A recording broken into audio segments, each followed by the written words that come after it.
ठंड में गरीब भाभी और 3 नंद का एक कंबल। अरे बाप रे बाप, बहुत खांसी आ रही है। ये सर्दी शुरू होती नहीं है कि जान निकलने लगती है।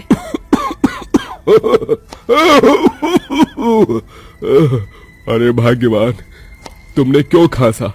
तुम्हारी खांसी के बाद मुझे भी खांसी आने लगती है। सही बोल रही हो, ये सर्दी की वजह से हो रहा है। अभी तो और सर्दी पड़ेगी तो हमें कंबल चाहिए होंगे, लेकिन हमारे पास कंबल भी नहीं है। प्रीतम आ गया ना काम पर से, उसे हम बोल देंगे कि कंबल खरीद ले। वैसे तो हमारा लड़का गोदाम में काम करता है, ज्यादा पैसे नहीं मिलते। उसके सारे पैसे तो किराए और राशन पानी में चले जाते हैं। बिल्कुल ठीक कह रही हो। सर्दी आती है तो बदन भी झुलस जाता है, और रकम की तो पूछो ही मत। अगर भैया बात मान जाए तो हम बाहर जाकर कुछ काम कर लेते। आने ही वाला होगा तुम्हारा भैया अभी। वसुधा की तीनों बेटियां खाना बनाने में लगी हुई थी। इतने में प्रीतम भी आ जाता है। क्या बात चल रही थी मेरे बारे में? यही भैया कि आप एक भाभी ले आइए ताकि वो इस घर की सारी जिम्मेदारी उठा ले। इतने में हम तीनों बहन बाहर जाकर काम कर लेते, जिससे घर में कुछ पैसे आए। आप हालत देख रहे हैं ना, सर्दी भी आने को है, ऊपर से घर हमारा झोपड़ी से कम नहीं है। तुम बिल्कुल ठीक कह रही हो शेफाली। इसका मतलब भैया शादी करने वाले हैं, भाभी आने वाली है। वाले वाले। ज्यादा खुश मत हो, पता नहीं जो भी लड़की तेरी भाभी बनेगी वो इस घर में रह भी पाएगी या नहीं। बेटा तू चिंता मत कर, मैं बहू ढूंढती हूँ। भैया बहुत बातें कर ली, अब हाथ मुंह धोकर खाने के लिए बैठ जाओ, खाना बन गया है। फिर प्रीतम हाथ मुंह धोकर सबके साथ खाने के लिए बैठ जाता है। कुछ दिनों बाद वसुधा नंदिनी नाम की लड़की ढूंढकर अपने बेटे प्रीतम की शादी सामाजिक विवाह समारोह में नाम दर्ज करवा कर देती है, जिससे उनका ज्यादा खर्चा नहीं होता। फिर वो अपनी बहू का गृह प्रवेश करवाती है। आओ बहू, अब से ये छोटा सा ससुराल ही तुम्हारा घर है। चिंता मत करना, हम सब तुम्हारा यहाँ बहुत ख्याल रखेंगे, और कोई भी तकलीफ हो तो हम में से किसी को भी कह देना। जी माँ जी। प्रीतम बेटा, जरा मेरे पास आना, कुछ काम है। जी पिताजी। आइए भाभी, हम आपको कमरे तक छोड़ देते हैं। फिर तीनों ननद अपनी भाभी को कमरे तक छोड़ देती हैं, जहाँ कमरे में बैठे बैठे नंदिनी अपनी माँ की बातों को याद करने लगती है। बेटा तू बहुत आज्ञाकारी है, संभाल कर रहना। ससुराल वाले बहुत चंट होते हैं, और सास ननद कहीं काम करवा कर तुझे परेशान न कर दी, इसलिए होशियार रहना, उनकी बातों में मत आना। माँ आप चिंता मत कीजिए, मैं ध्यान रखूंगी। इतने में प्रीतम आकर उसके कंधे पर हाथ रखता है और वो डर जाती है। मम्मी। ओफो, तुम तो डर ही गई। अरे मैं हूँ तुम्हारा पति। ओ वो आप अचानक से आ गए ना, इसीलिए मुझे माँ की बातों को ध्यान में रखना होगा। फिर दोनों पति पत्नी आपस में बात करके सो जाते हैं। अगले दिन सास बहू को उठाने आ जाती है, जिससे हल्की ठंड में उठकर उसे चिड़चिड़ा सा लगता है। फिर नंदिनी तैयार होकर झाड़ू लगाकर चूल्हे पर खाना बनाने लगती है।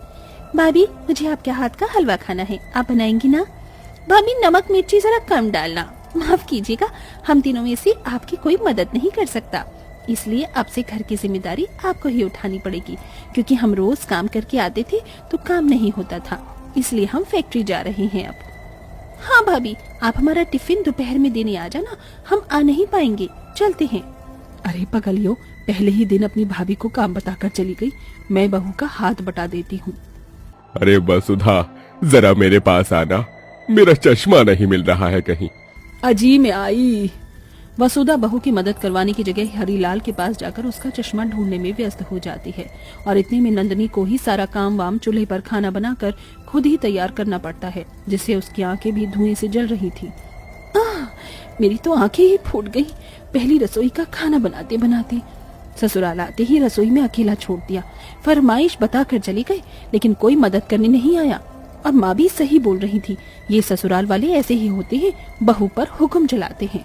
बहुत देर हो गई, जरा खाना लगाओ, हम अपनी बहू के हाथ का खाना चखना चाहते हैं। देखो देखो, खाना खाने के लिए कैसे मक्खन लगा रहे हैं, लगता है ससुर जी भी ऐसे ही हैं। आई ससुर जी। फिर नंदिनी सास ससुर और अपने पति को खाना परोसती है, जिसे खाकर सबको अच्छा लगता है और बदले में 51 रुपए का शगुन मिलता है। ऐसा गरीब ससुराल है, पैसे दिए भी तो सिर्फ 51 रुपए शगुन में। शुक्रिया माँ जी, पापा जी, आप और लेंगे हलवा? हाँ हाँ बहू। अरे बहू, तू अपनी नंदों को टिफिन देने जाएगी ना, ज्यादा दूर नहीं है फैक्ट्री, 2 गली छोड़कर राशन दफ्तर के सामने ही है। ठीक है माँ जी। कुछ देर बाद नंदनी अपनी तीनों ननंद का टिफिन पैक करके पास की फैक्ट्री में दे आती है। ऐसे ही वक्त गुजरता है। नंदनी को अपने ससुराल की सारी जिम्मेदारी उठानी पड़ती है, वो भी अकेले ठंड में काम करके। नंदनी मन ही मन ससुराल वालों से चिढ़ती रहती थी। पता नहीं कैसे ससुराल वाले हैं, अब तो सारे ठंडे पानी का काम मुझे ही करना पड़ता है। बर्तन धो, कपड़े धो, कभी कुछ, ऊपर से मेरे पास स्वेटर भी एक ही है। फैक्ट्री से आकर तीनों ननंद आपस में बातें करने लगती हैं।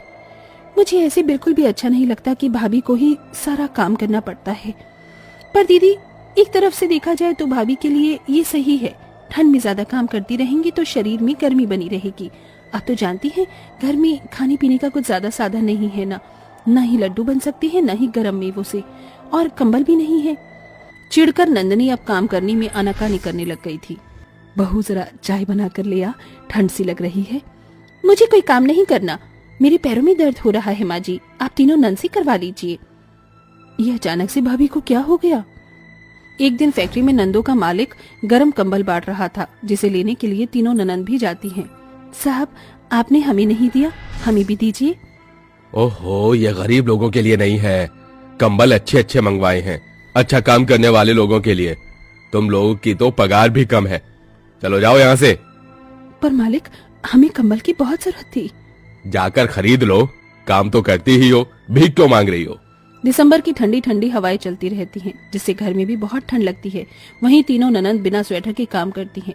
तीनों ननंद तभी अपनी पिछली सर्दी का स्वेटर अपने संदूक में देखती हैं। ये वाला दे देते हैं भाभी को, स्वेटर अच्छा लगेगा। नहीं दीदी, मेरा वाला दे दीजिए, ये ज्यादा अच्छा लग रहा है।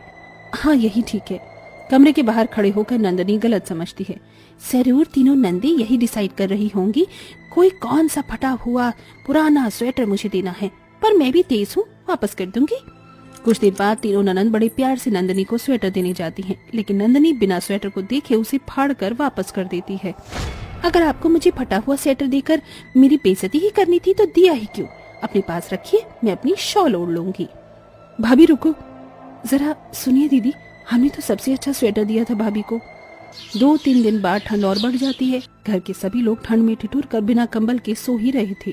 फिर एक दिन ननंद पैसे मिलाकर एक कंबल ले आती हैं। भाभी, आपका ये स्वेटर खराब निकला था ना, इसलिए हम आपके लिए कंबल लाए हैं।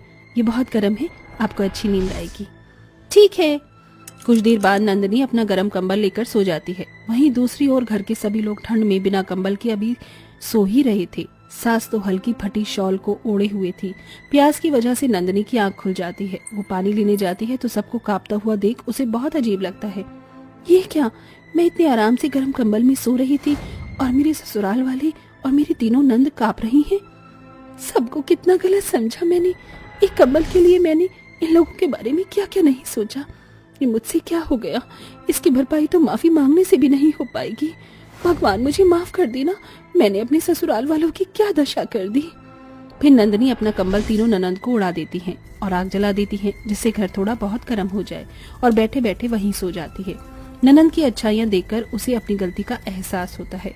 उसके बाद से वो ससुराल में सबका ख्याल बहुत अच्छे से रखती है और पैसे जोड़कर प्रीतम से कंबल मंगवाती है, जिसके बाद गरीब परिवार अच्छे से कंबल में अपनी ठंड के दिनों को बिताता है। देखा दोस्तों, मैंने तो अपनी गलती सुधार ली, लेकिन आप कभी अपने मन में किसी को गलत न समझिएगा। हमेशा हर परिस्थिति को सही से परखना।